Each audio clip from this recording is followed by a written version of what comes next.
जब रक्षक ही भक्षक हो जाए तो जनता कहां जाए? क्या कसूर था उन बेटियों को जिनको दिल्ली की सड़कों पे घसीटा गया, और क्या कसूर था उस बेटी का? दिल्ली की सड़कों पे, जंतर मंतर पे हमारी बेटियों को जब घसीटा जा रहा था तो मूक दर्शक बनी हुई थी बीजेपी जेजेपी की सरकार और उनके सारे प्रतिनिधि। और जब चंडीगढ़ के अंदर विधानसभा में जब बात उठाई गई कि एक संदीप सिंह मंत्री है खेल विभाग के, उन्हीं के महकमे की एक हमारी बेटी जो कोच है उनके ऊपर दुष्कर्म का आरोप लगा है, दुर्व्यवहार का आरोप लगा है। और जब ये आरोप लगा, चंडीगढ़ की विधानसभा में खड़े होकर हुड्डा साहब ने कहा कि उसका इस्तीफा होना चाहिए, तो मुख्यमंत्री जी ने कहा, भाज वो नहीं बोल रहे थे, बीजेपी का घमंड बोल रहा था। उन्होंने कहा संदीप सिंह मंत्री है, मंत्री रहेगा, मंत्री रहेगा। और आज मैं भी महम में कहना चाहता हूं, बीजेपी का ये घमंड टूटेगा, टूटेगा, टूटेगा। ये घमंड टूटेगा।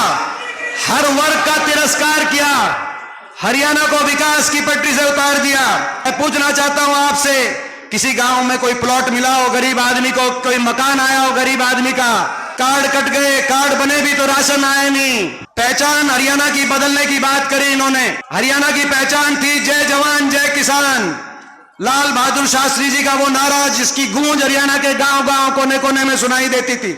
जय जवान जय किसान था, ना तो जय किसान छोड़ा और ना जय जवान छोड़ा। अग्निपथ योजना ले आए, 4 साल में फौज से वापस बिना पेंशन के वापस आ जाओ। और उसके ऊपर तिरस्कार ऐसा कि भाजपा के राष्ट्रीय महासचिव का बयान आया कैलाश विजयवर्गीय का, जब हमने कहा कि 4 साल में बिना पेंशन के वापस आ जाएगा तो कहां रोजगार मिलेगा, तो कहा कि बीजेपी के बड़े आलीशान हम दफ्तर खोल रहे हैं, इन दफ्तरों के बाहर चौकीदार का काम करने के लिए काम आएगा। और हरियाणा के अंदर ना जय जवान छोड़ा, ना जय किसान छोड़ा और ना जय संविधान छोड़ा। संविधान भी नहीं छोड़ा। संविधान का संवैधानिक अधिकार हर वर्ग के छीनने का काम ये सरकार कर रही है। सरकारी पद समाप्त कर दिए गए, 18 लाख पद केंद्र सरकार के और 2 लाख पद हरियाणा सरकार के समाप्त कर दिए गए।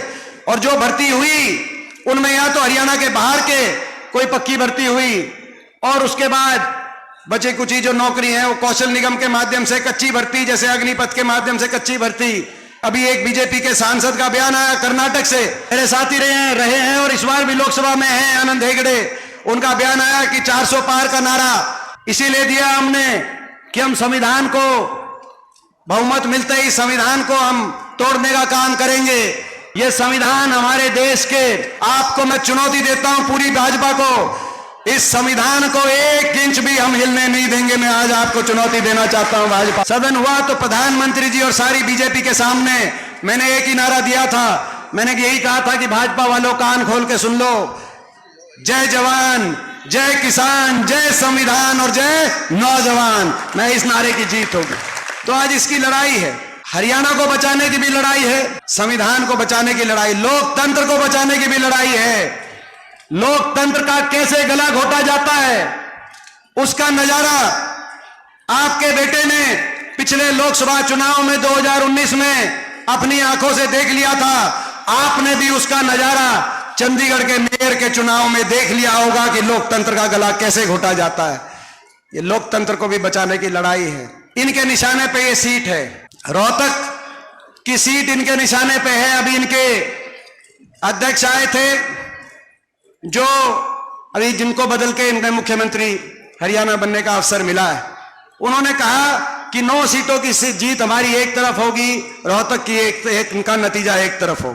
अभी झज्जर में उनका एक स्टेटमेंट कुछ दिन पहले आया था। रोहतक निशाने पे है, रोहतक निशाने पे नहीं है, आप लोग निशाने पे हो, मैं निशाने पे हूं। पिछली बार भी मैं निशाने पे था। और वो क्यों?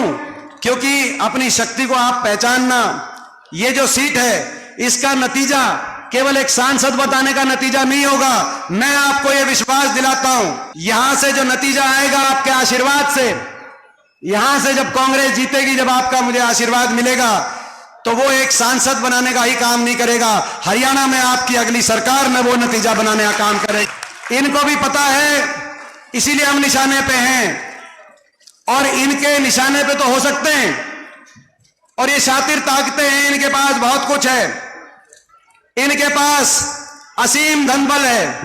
ठीक कह रहे थे अभी दांगी साहब कि जो ये खुलासा हुआ इलेक्टोरल बॉन्ड का, नारा भाजपा का सामने आ गया, संगठित भ्रष्टाचार ऐसा।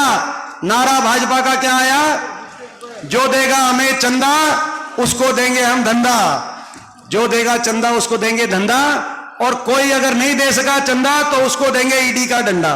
मुझे निशाने पे लिया जाएगा और निशाने में लेकर इनके पास धन बल है, इनके पास मीडिया बल है, इनके पास सत्ता बल है, इनके पास दिल्ली में चंडीगढ़ में सरकारें हैं, इनके पास सरकारी तंत्र बल है, इनके पास षड्यंत्र बल है। मगर इनसे मुकाबला करने के लिए हमारे पास कुछ है तो आपका आशीर्वाद है, आपके दिया हुआ हौसला है, उसमें कमी मत छोड़ना।